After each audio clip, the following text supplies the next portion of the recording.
సాయిరామ్. సమర్థ సద్గురు సాయినాథ్ మహారాజ్ కీ జై. ముందుగా మన సాయి కుటుంబ సభ్యులందరికీ నమస్కారం అండి. అందరూ కూడా సుఖంగా, సంతోషంగా, ఆరోగ్యంగా బాగుండాలని మనస్ఫూర్తిగా కోరుకుంటూ ఈరోజు వీడియో మొదలు పెడుతున్నాను.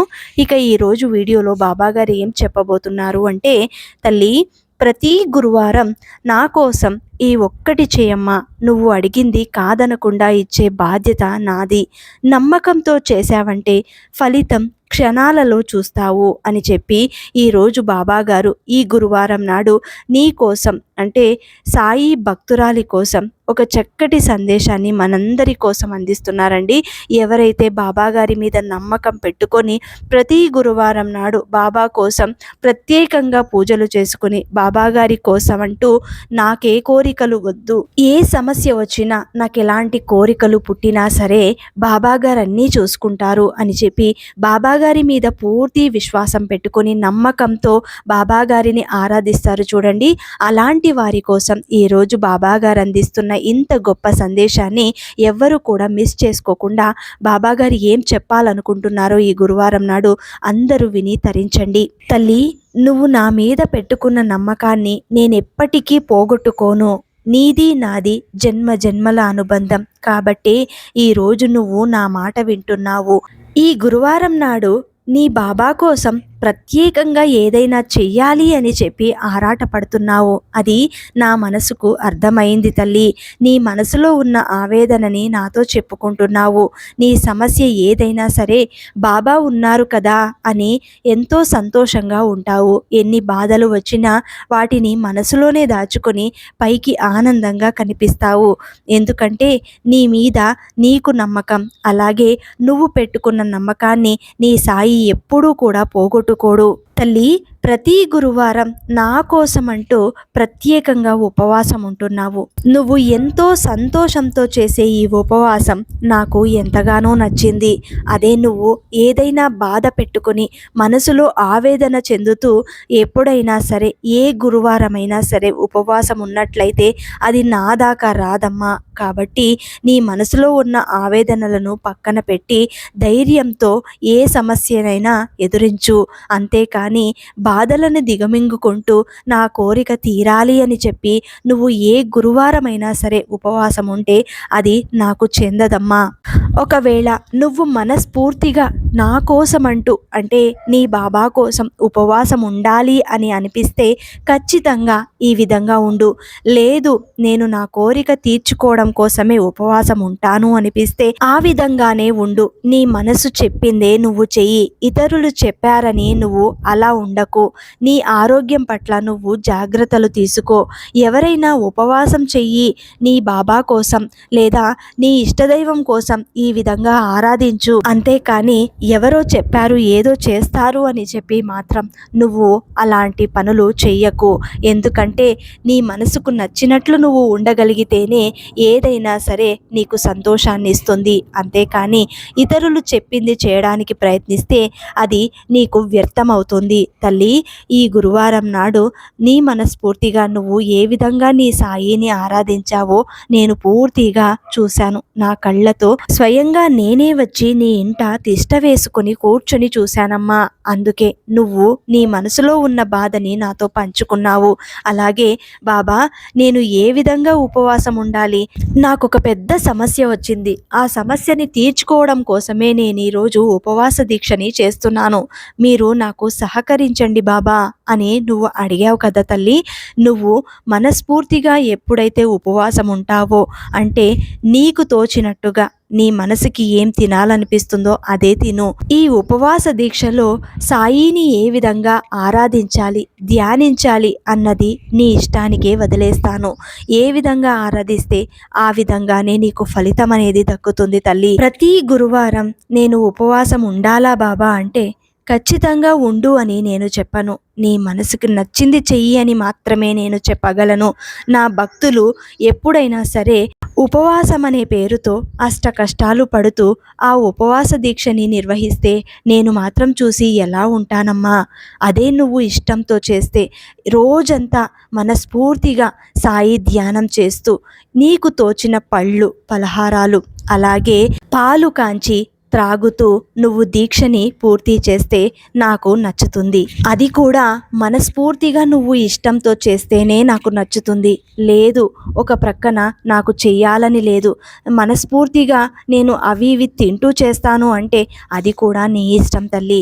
కడుపు నిండా తిని నువ్వు చేసుకోవచ్చు, ఏ దీక్షనైనా ప్రారంభించవచ్చు. ఏ దేవుడు కూడా నీకు ఉపవాసం ఉంటూ చెయ్యమ్మా అని ఎవ్వరూ చెప్పలేదు. ఏదైనా సరే మనసుకి శాంతి పరుచుకోవడానికి మాత్రమే ఇవన్నీ నువ్వు చేసుకోవాలి. నీ కోరికలు తీరాలి అంటే దైవం ఒకటి నిర్ణయించబడింది. అది ఏ క్షణం ఎప్పుడు ఏమి ఇవ్వాలన్నది దైవ నిర్ణయం. సమయానికి అవన్నీ కూడా నీ దగ్గరకు చేరుతాయి. నువ్వు ఎన్నిసార్లు బ్రతిమాలాడినా నాకు ఈ కోరిక తీరలేదు బాబా అని అడిగినా సమయానికి అందలేదు అంటే దానికి కారణం ఒకటి ఉంటుంది. అది దైవ నిర్ణయం కాబట్టి మనం దానిని మార్చలేము. సమయానికి అన్నీ అందుతాయి. నువ్వు ఆ సమయం కోసం వేచి చూడాలే తప్ప భగవంతుని దగ్గర నిందలు వేస్తూ భగవంతునితో ఎంత మొరపెట్టుకున్నా ఏది జరగాలని రాసి పెట్టుంటే అదే జరుగుతుందమ్మా. తల్లి, ఎప్పుడూ కూడా నీ బాబా నీకు తోడు ఉంటాడు. మరి ఎందుకు భయపడతావు? ఎప్పుడైనా సరే మనస్ఫూర్తిగా మాట్లాడాలి అనిపిస్తే నువ్వు నా దగ్గరికే రా, ఇంకెవ్వరి దగ్గరకు వెళ్ళకు. మనసులో మాటలు చెప్పుకో, మనస్ఫూర్తిగా నేను వింటాను. నా భక్తులు కడుపు మార్చుకొని ఆకలితో చేసే పూజలు నాకు నచ్చవు.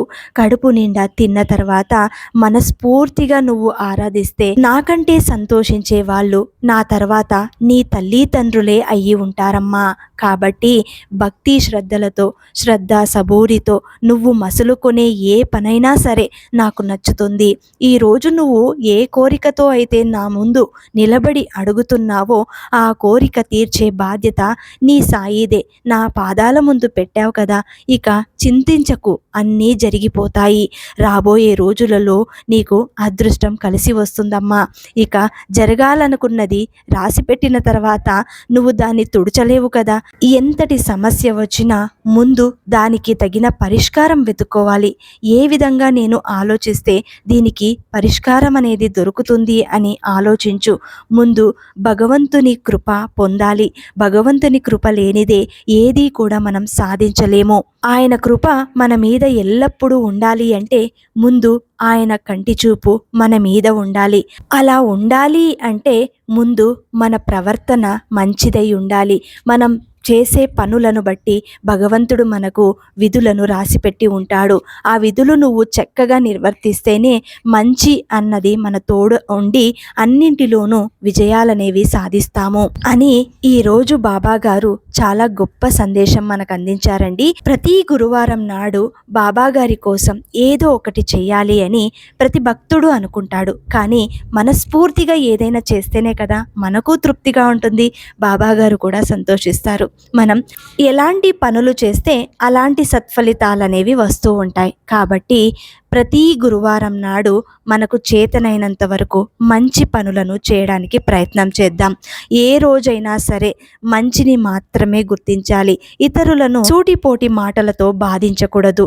ఎప్పుడైనా నీకు మంచి చేయాలనిపిస్తే చేతనైతే ఇతరులకు సాయం చేయడానికి ప్రయత్నం చేయి. అది కూడా లేని వారికి చేయడం మంచిది. ఉన్నవారికే చేస్తే ఫలితం అనేది లేకుండా పోతుంది. నీ ఇంటికి ఎవరైనా భిక్షాందేహి అని వస్తే వారిని తక్షణమే లేదు అని తిట్టి పంపకుండా చేతనైనంత ఇంట్లో ఏముంటే దానిని తీసుకొచ్చి బాబాగారి కృప అనుకొని మనస్ఫూర్తిగా వారికి ఉన్నది ఇచ్చి పంపండి. అలాగే గురువారం నాడు ఎవరైనా ఉపవాసం ఉండాలి అని ప్రయత్నిస్తే ఏదైనా ఒక కోరిక చెప్పుకొని మనస్ఫూర్తిగా బాబాగారికి, అది కూడా ధర్మబద్ధమైనదే అయి ఉండాలి. నువ్వు కోరుకునే కోరికలో ధర్మం అనేది ఉండాలి, మంచి అనేది ఉండాలి, నీకు ఉపయోగపడుతుంది అనేది అయి ఉండాలి.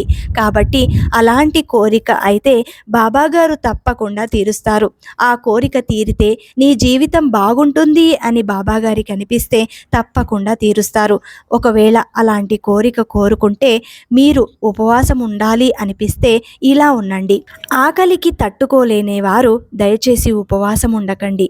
ఆకలితో నువ్వు ఉపవాసం చేసి ఆ తర్వాత పూజ చేసి తినాలి అనిపిస్తే అప్పుడు తిన్న తర్వాత దానికి ఫలితం ఉండదు. ఒకవేళ నేను పూర్తిగా కడుపు నిండా తిన్న తర్వాత బాబా గారికి కోరిక చెప్పుకొని మనస్ఫూర్తిగా ధ్యానం చేసుకొని పూజ చేసుకుంటాను అంటే తప్పకుండా అలాగే చేయండి. కాకపోతే ఇలా చేసేవాళ్ళు అంటే ఉపవాసం చేయలేని వారు ఉదయమే అంటే తెల్లవారుతూ లేవగానే ఇల్లు శుభ్రం చేసుకుని తలంటు స్నానం ఆచరించి మీ ఇంటిని శుభ్రంగా ఉంచుకొని బాబాగారి చిత్రపటానికి గంధం బొట్లు పెట్టుకున్న తర్వాత అలంకరించుకొని పసుపు రంగులో ఉన్న పూలతో బాబాగారిని అలంకరించండి, ఇంకా మంచిది. ఆ తర్వాత మీకు ముడుపు కట్టాలనిపిస్తే రూ. 2 ₹1 ముడుపు కట్టండి. మీ కోరిక తీరేలాగా మనస్ఫూర్తిగా వేడుకోండి. ఆ తర్వాత ఈరోజు నేను ఉపవాసం ఉండలేను బాబా, ఈరోజు నేను ఉదయమే నీకు పూజ చేస్తున్నాను అని చెప్పి ఉదయమే తెల్లవారుతూ పూజని పూర్తి చేసుకోండి. 2 దీపాలు పెట్టండి, మట్టి దీపాలు పెట్టండి. ఆ తర్వాత ఏదైనా చేతనైనంత నైవేద్యాన్ని తయారు చేసి ఉంచండి. ఒకవేళ అది కాదు అంటే 2 అరటిపళ్ళు, లేదు అంటే ఒక కొబ్బరికాయ కొట్టండి, లేదు అంటే అది కూడా అవ్వదు అంటే చిన్న బెల్లం ముక్క పెట్టండి, అది కూడా లేదు అంటే చక్కెర అంటే పంచదారని పెట్టవచ్చు.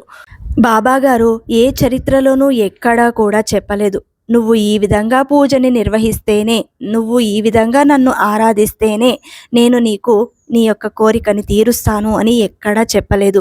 మనస్ఫూర్తిగా నిండు మనసుతో ఆరాధిస్తే, భగవత్ నామస్మరణ చేస్తే అంటే ఆ భగవంతునికి నీ మనసుని అర్పిస్తే ఖచ్చితంగా ఎప్పుడో ఒకరోజు మంచి జరుగుతుంది, అనుకున్నది సాధించగలుగుతారు. కాబట్టి ప్రతి ఒక్కరూ కూడా మనస్ఫూర్తిగా ఏది చేసినా కూడా నీకు మంచి జరుగుతుంది. ఇక ఉపవాస దీక్ష నేను రోజంతా చేయగలను అనుకునే వాళ్ళు పళ్ళు ఏవైనా తినండి, అలాగే పాలు మాత్రమే తాగండి. కాఫీలు టీలు త్రాగకండి, మంచిది కాదు. మీరు పూర్తిగా 100% మీరు చేస్తున్న పూజకు పూర్తి ఫలం దక్కాలి అంటే ఈ విధంగా చేయండి. ఫలం, పాలు, ఆ తర్వాత ఏదైనా బాబాగారికి నైవేద్యంగా మీరు చేసిన స్వీట్స్ ఉంటాయి కదండి, అవి తినవచ్చు. ఆ తర్వాత ఇంకా మీకు ఏమైనా తినాలి ఆకలిగా ఉంది అని అనిపిస్తే, లేదా దైవధ్యానంలో ఉన్నవారికైతే ఉపవాసంలో ఉండి కూడా ఎలాంటి ఆకలి అనిపించదు. కాబట్టి దైవధ్యానం చాలా మంచిది. సాధ్యమైనంత వరకు బాబాగారి లీలలు చదవండి, సచ్చరిత్రని చదవండి, పాటలు వినండి, బాబాగారి సత్సంగంలో సేద తీర్చుకోండి. ఈ విధంగా ఎవరైతే ఉపవాసం చేస్తారో అలాంటి వారికి పూర్తి ఫలం అయితే దక్కుతుంది. మరి ఈరోజు బాబాగారు అందించిన ఇంత గొప్ప సందేశాన్ని మీ అందరికీ నచ్చితే అందరికీ అందేలాగా షేర్ చేయండి, లైక్ చేయండి. మళ్ళీ ఇంకొక మంచి వీడియోతోటి మీ ముందుంటాను. అంతవరకు సెలవు. సర్వే జన సుఖినో భవంతు. సర్వం శ్రీ సాయినాథార్పణమస్తు.